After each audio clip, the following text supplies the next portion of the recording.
When it comes to Dracula adaptations, we usually either get like a sequel or a new take, or just kind of a take on the original film or the book.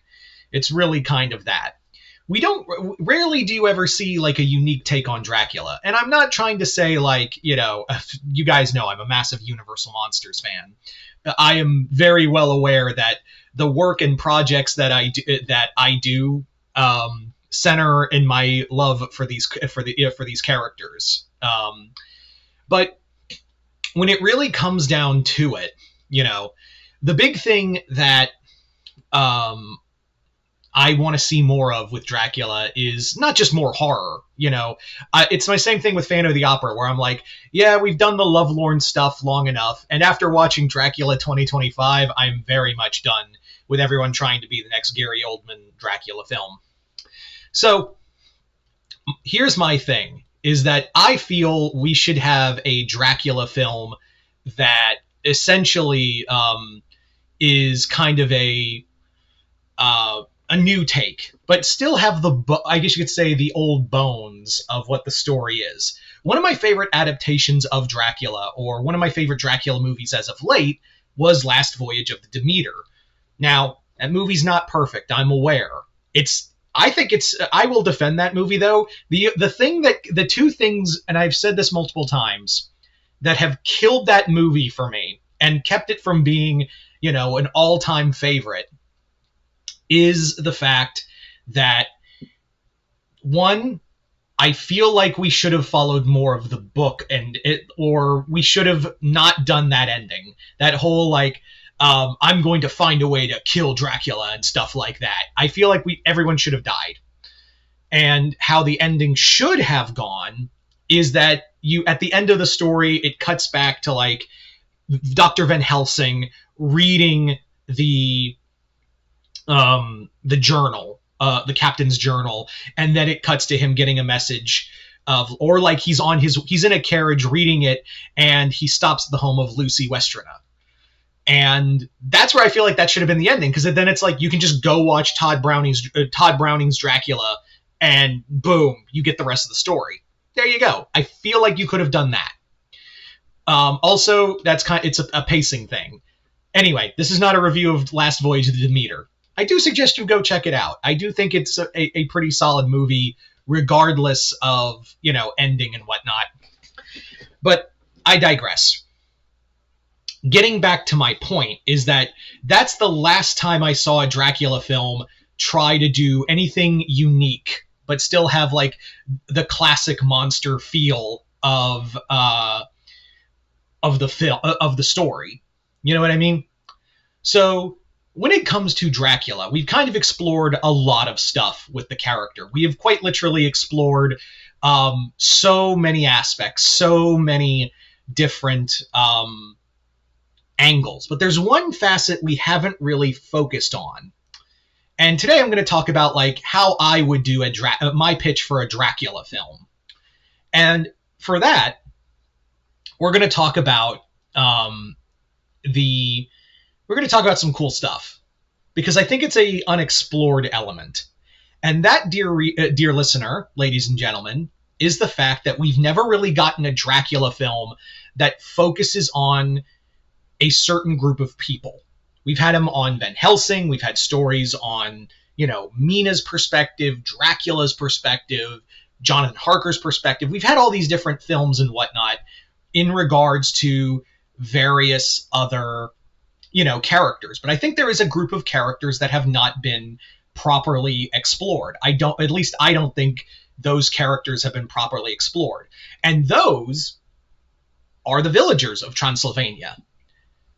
Now, here's my pitch for this movie, is that this film would take place and be almost like a folk horror kind of story, where we focus on the villagers of Transylvania, the people who live in the shadow of Dracula's castle. And I think that's such a cool idea, really.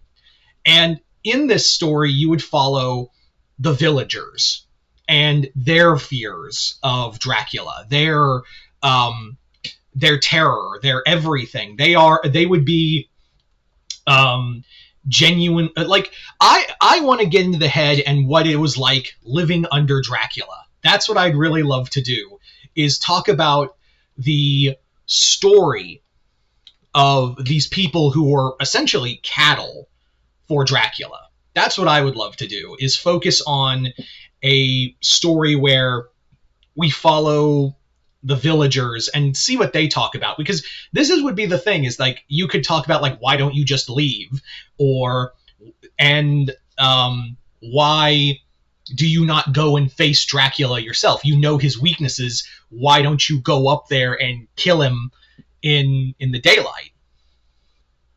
So I would love to talk about that. I would also, because remember, in the book there is a group of Romani, like a separatist group of Romani. I know they have, I think they're called Stasi or something. I can't remember or pronounce the name, so if you know, then please let me. Then I can't remember the name off the top of my head, but there are a group of Romani who do have like a more occultist practice and more like worship of Dracula. So I would love to like talk about like that group of that clan of Romani and why they serve Dracula, and why the other people of these other Transylvanian citizens in Romani, why they live in his shadow. Why do they still remain? And what is it like living under Dracula? That's what I'd really love to play with, is the idea of basically fight, what is it like living under the shadow of this monster? Because you only get bits and pieces, really. In every incarnation, whether it be book or comic or movie, what have you, you really only get so much of the villager's perspective. That's what, again, going back to my love for Last Voyage of the Demeter, is that you see the genuine horror of the Romani when they're dropping off Dracula's coffin and his boxes of earth, and also that one guy who just sees the emblem, the symbol of the dragon, Dracula's emblem, and he immediately freaks out and just dips. Like, I want to talk about like the fear of these people, like what is the psychological torment of what it is like living in the shadow of Dracula, and why is it like, why they deal with it, what is the coping mechanism, what kind of pain, and why must you keep like just tormenting yourself over and over again, and just be like, why can't you just leave? Why don't just go up there and kill him? Why do you? And also, I think it would be kind of fun to really explore, like, maybe one of the brides of Dracula is a villager, or was a villager. In fact, that could be the movie. Like, there's your kind of story right there, where I think would be kind of cool is kind of focus on Dracula has his eye on one of the women in the village, and we follow like either family members or villagers on a whole, and what this will do, if it like, maybe if we give him her, he'll leave us alone or something like that. There's so many angles you can really play with. Again, I think it is just untapped potential, personally, to do a Dracula story. I'm really fighting the urge to write this as a book, because I already have a plan for Dracula in my Empire of Monsters series. I have a different angle I'm playing with, is that I'm not going to go too deep. I'm not going to play with that, but it would be fun to kind of do this as like a pseudo prequel story.